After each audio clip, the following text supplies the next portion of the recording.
Comprenderéis que después de hablar a Alberto es muy difícil seguir, ¿no? Pero no me queda más remedio.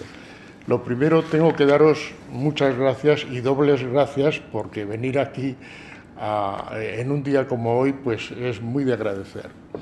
Muchas gracias también a Maite y a Ibercaja por vuestra hospitalidad y muchas gracias, como no, a mi amigo reciente, y es una pena que sea tan reciente, mi amigo Alberto. Como él os ha dicho, lo conocí porque él estaba elaborando una obra tan inmensa, que recientemente la ha editado, tan inmensa que es que uno no puede imaginarse que ha sido hecha por una sola persona.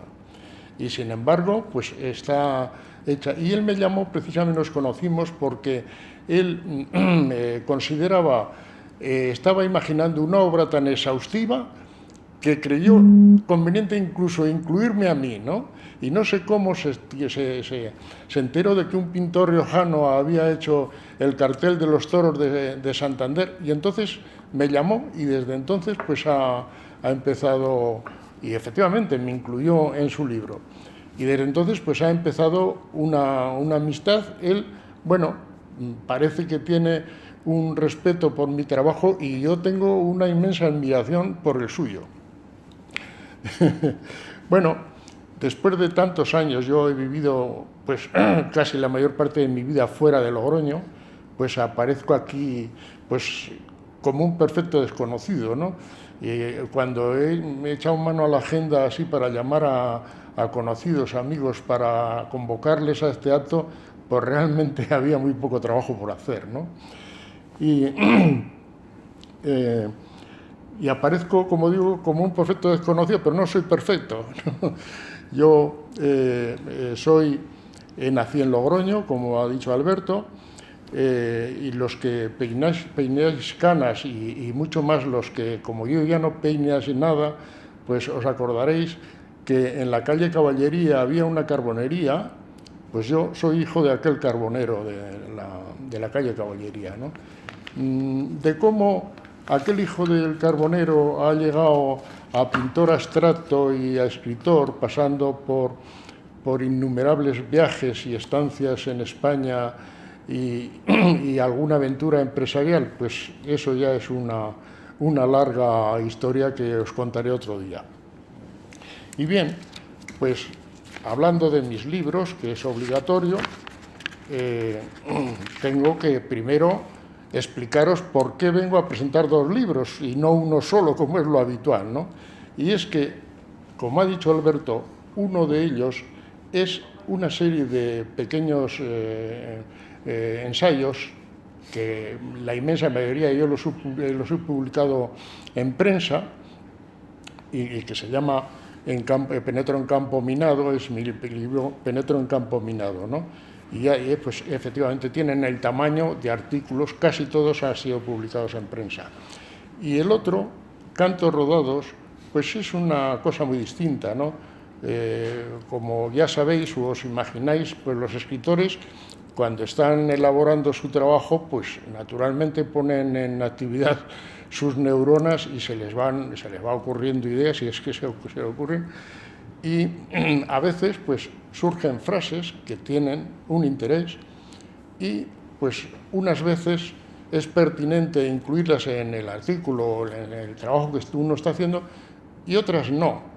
Y bueno, pues mucha gente, muchos escritores esas las desechan, pero yo las guardo como un tesoro, porque luego pues he encontrado la manera, muchas de ellas, en el libro ese hay muchísimas, pues he encontrado la manera de pulirlas, y por eso el título de Cantos rodados, buscarle esa redondez, y que nace de mi admiración a los refranes. El refrán son obras geniales que en frases muy breves tratan de condensar una experiencia de muchos siglos, y a veces errores de siglos, y que además llevan música incorporada, y uno cuando los oye por primera vez ya no se le olvida nunca. Pues si yo consiguiese en este libro que uno o dos de esas frases que yo he puesto se pareciesen o tuviesen una entidad parecida a esos refranes, pues ya me daría por satisfecho, ¿no? Pero algunas frases, pues bueno, aunque no lo logre, pues pueden tener un interés, y por eso, después de... es el trabajo de muchos años de escribir, y al final, pues, pasarlos del ordenador a un libro, ¿no? Bien, y bueno, pues el otro ya, como os digo, son artículos, ¿no? No os quiero cansar, pero sí me gustaría, pues, hablaros de algunas de las ideas. Como decía Alberto, me ha citado el Quijote, y es que, bueno, ya a mí alguna gente pues me toma por pesado, porque yo tengo una interpretación herética del Quijote. Quijote, como todos sabéis, ese es el libro que todos tenemos en las estanterías, pero que pocos hemos leído, pocos han leído. Entonces, se ha tomado a Don Quijote, se toma como la percha donde colgamos pues todo lo español, las virtudes del español, ¿no? La gallardía, la caballerosidad, la generosidad, el don de gentes, en fin. Pero el libro no dice eso. El libro dice que Don Quijote era un ser anacrónico, soñador, sin sentido de la economía ni de la realidad, entrometido, hiperactivo en el error y eterno en el mando, que cree suyo por ley natural, pase lo que pase. Y bueno, también se toma a Don Quijote como el protagonista del libro, cuando a mi juicio hay dos protagonistas, porque Sancho pues comparte totalmente el libro, y en algún momento, como en la ínsula de Barataria, pues él es el verdadero protagonista, porque Sancho, todo lo contrario, es un hombre prudente, realista, leal, que respeta la jerarquía a pesar de los desastres y que cuida de las alforjas. Y eso, como os digo, un pobre ganapán que no tiene ninguna cultura, pues cuando le ponen en el brete de hacerle la broma de gobernar la ínsula de Barataria, pues la gobierna de mano maestra. Y todo el mundo queda admirado de lo que ha conseguido, ¿no? Y nuestro desastre en España, y ese es lo que creo yo el gran mérito que encierra el Quijote, es que ha sabido poner esos dos prototipos del ser español ante la misma circunstancia y considerar las relaciones que cada uno de ellos tenía. Y bueno, así nos encontramos que la historia de España está plagada de Quijotes que se ponen al mando como si fuese una ley natural, que no saben distinguir entre sus deseos y sus realidades, y nos llevan de desastre en desastre. A veces hay algún Sancho que pone remedio, como también en el libro, pone remedio a esos descalabros. Y bueno, no os quiero cansar porque todavía mi melopea sobre el Quijote es más larga, ¿no? Una cosa sobre la que me gustaría también incidir es sobre el talento. El talento en España es infinito. No sé si habrá otro país en el mundo donde haya más talento. Lo que pasa también que tenemos un vicio por todo reconocido, que es la envidia, ya sabéis, pero bueno, todo el mundo sabemos que la envidia es nuestro vicio nacional. Y es la envidia la que no deja nacer el talento, no lo deja progresar, no lo deja desarrollar todas sus pretensiones y todas las cosas que podría realizar. Y creemos tontamente que el talento es un bien individual, que el que tiene talento lo hace por enriquecerse, o bien de dinero, o bien intelectualmente.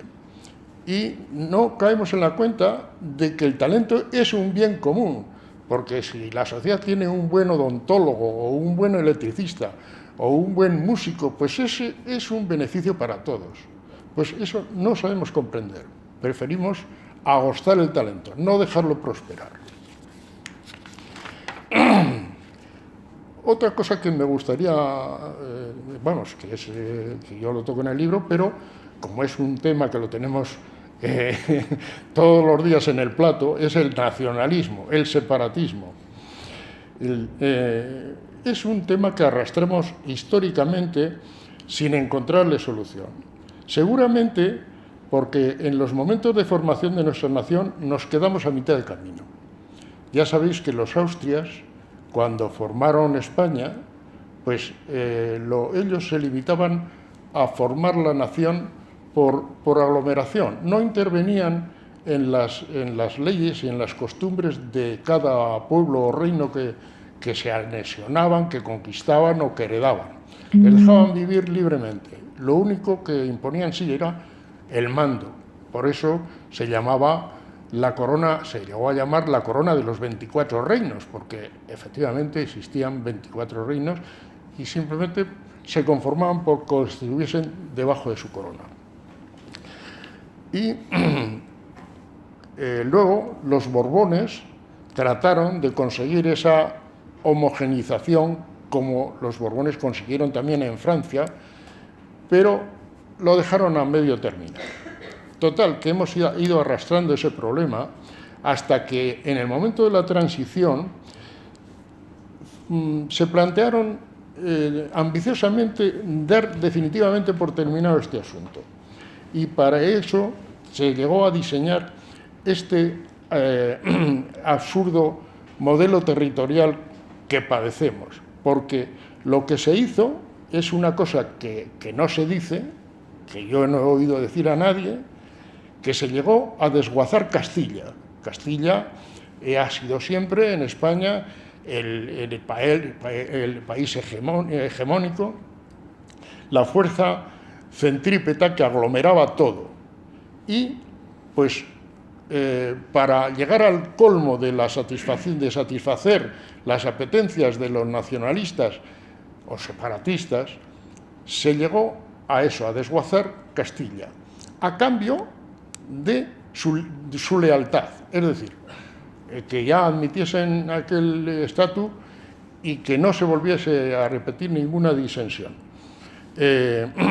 Cosa que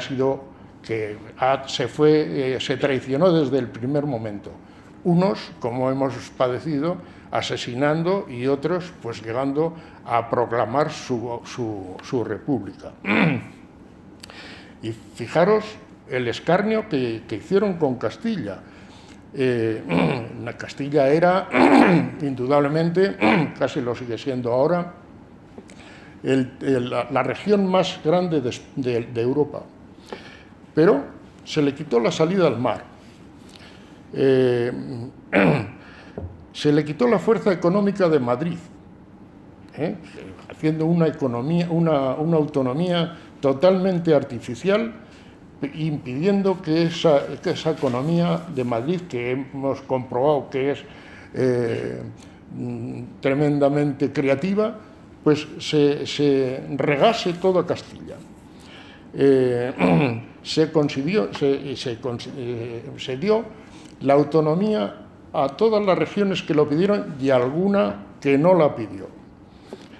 Y hasta se le quitó la cuna del castellano que somos nosotros. Se la separó de Castilla, el castellano, que es La Rioja, en la que yo, que soy muy viejo, sé que nadie pedía la autonomía. O sea, que fue, pues, no sé a quién se le ocurriría. Y después se permitió a los separatistas pues compararse con los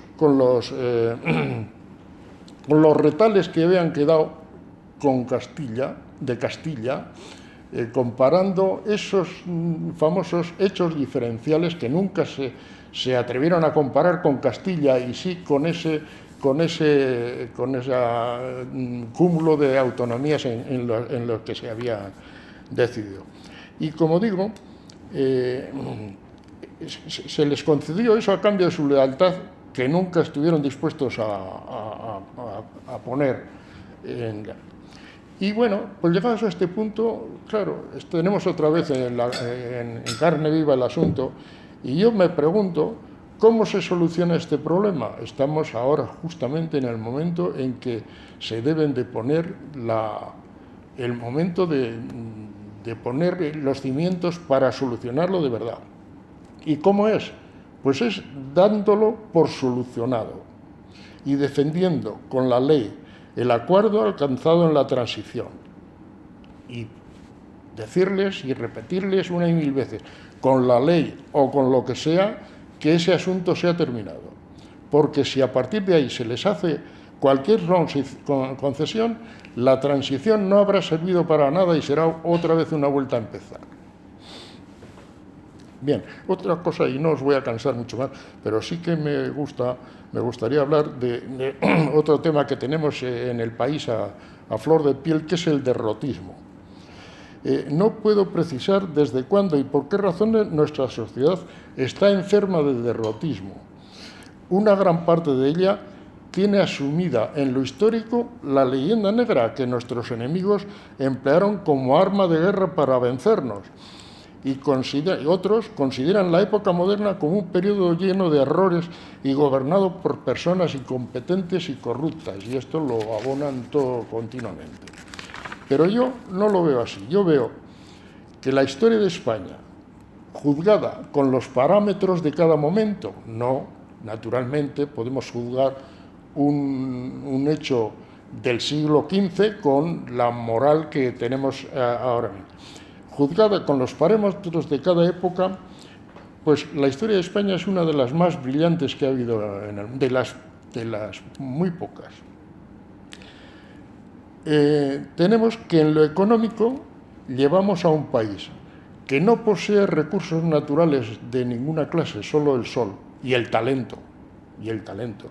Llevamos desde la miseria más absoluta que salió de nuestra guerra civil hasta ser, por un momento, la octava potencia mundial, y todavía somos uno de las primeras. Eso es una cosa milagrosa, no puede uno... Que hemos sabido salir también pacíficamente de una dictadura y construir una democracia perfectamente homologable en Europa. O sea que ese derrotismo está totalmente infundado, totalmente infundado. Bueno, no sé si... otro tema que tenemos continuamente es la petición de derechos. Todo el mundo pide derechos. Ahora se dice, oiga, los partidos socialistas no tienen programa. Y digo, bueno, sí, no, es verdad, no tienen programa porque ya lo han cumplido. Todo es ya una socialdemocracia. Todo Occidente es una socialdemocracia. El liberalismo hace mucho tiempo que ya desapareció, prácticamente.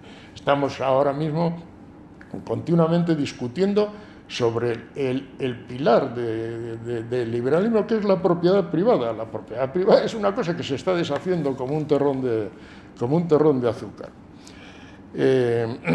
Y yo, una de las cosas que a lo largo de mi vida he visto cambiar más drásticamente es la forma en que los individuos encaran sus problemas y dificultades.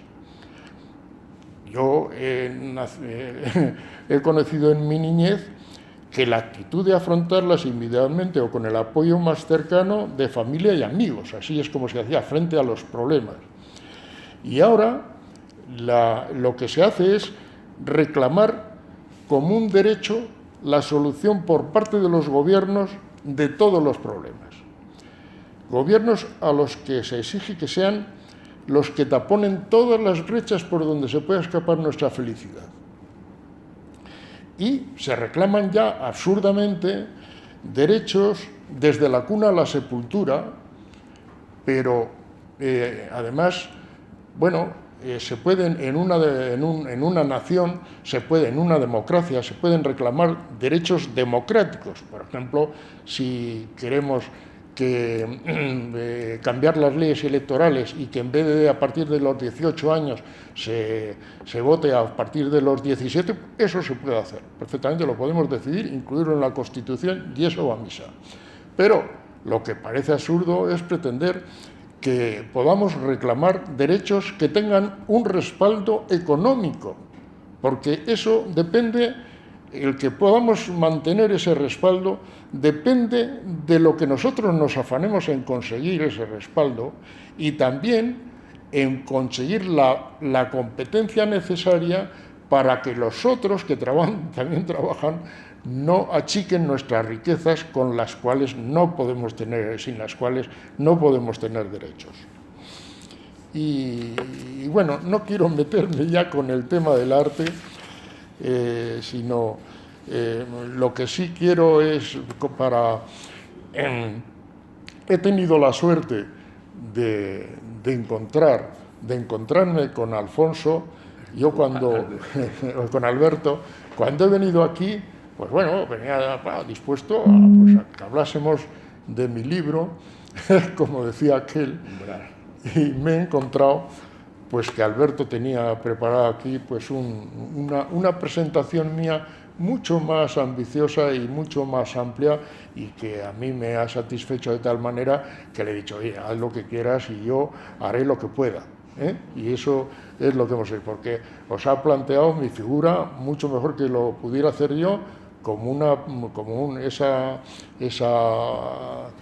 digamos, doble faceta de pintor y que a mí no se me hubiera ocurrido hablaros de ella y de escritor que ha sido, bueno, yo llevo pintando desde que tenía 31 años, o sea que ya ha ocurrido tiempo y en cambio pues escribiendo pues hará, no sé, 10, 12, 13, 14, 15, por ahí, ese es el asunto, ¿no?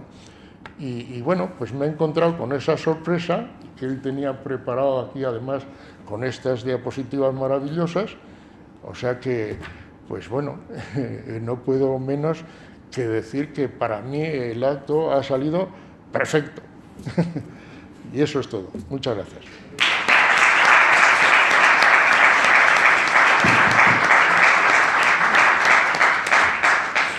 El ofrecimiento sigue en pie. Si ustedes quieren preguntar algo, estamos a su disposición. Y si no es así, lo que siento es no saber manejar el ordenador de la manera pertinente para ponerles la rumbita otra vez y que vayan calientes a casa. Ya lo siento. No la pongas. ¿No? Es una forma de hablar. Si quieren ustedes preguntar algo y si no, pues nos vamos. Pues nada, muchas gracias por venir. Adiós.